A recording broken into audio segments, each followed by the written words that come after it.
So para maka-output taning enter the size of the array kay ato ni siyang i-system out.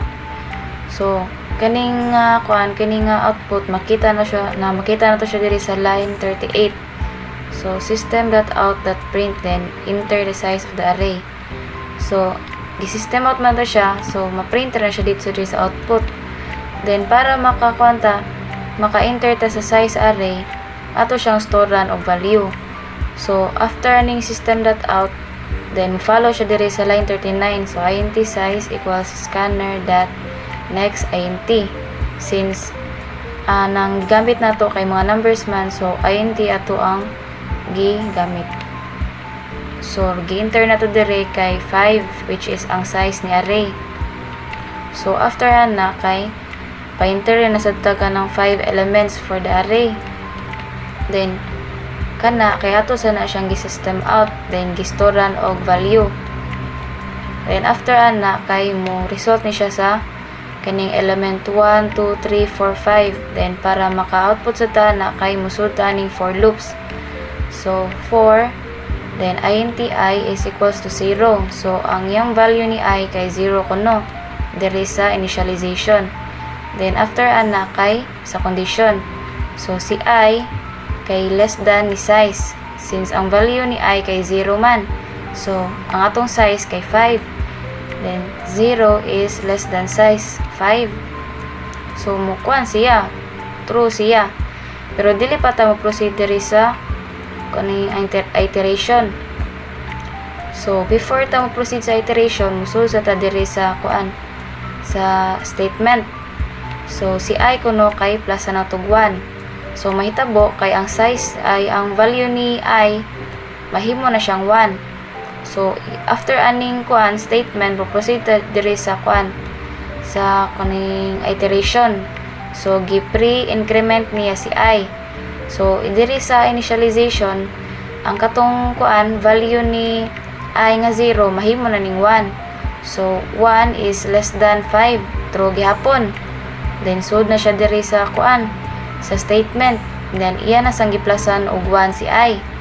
Tapos mag-iterate na sa og 1 si I.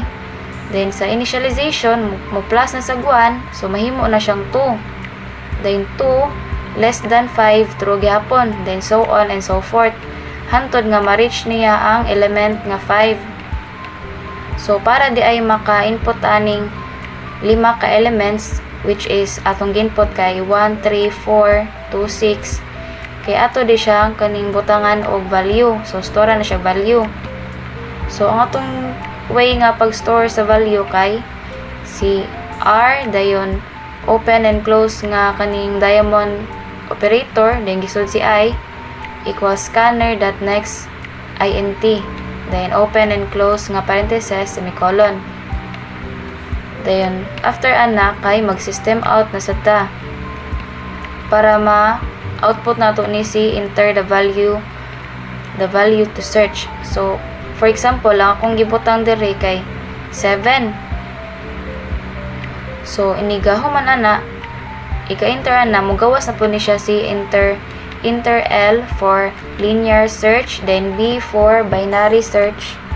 Then ang atong gi-try kay si B for binary search.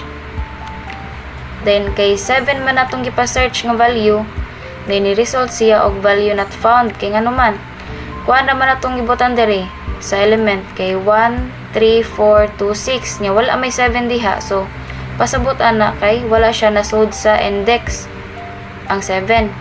So try na to diri og butang og lain nga value. Ang size sa array kay 5. Then ang elements kay 1 3 4 2 o 6. Try na to butang ang 3. Mo ni siya ang ato ipa-search nga value. Dayon atong pilion is binary search. So B ato ibutang diri. So ang result kay siya ng value found at index 2. So pasabot na niya nasudra siya sa index ang atong gipa-search nga value. So tryan na sad natuglain. Size niya 5, 1, 3,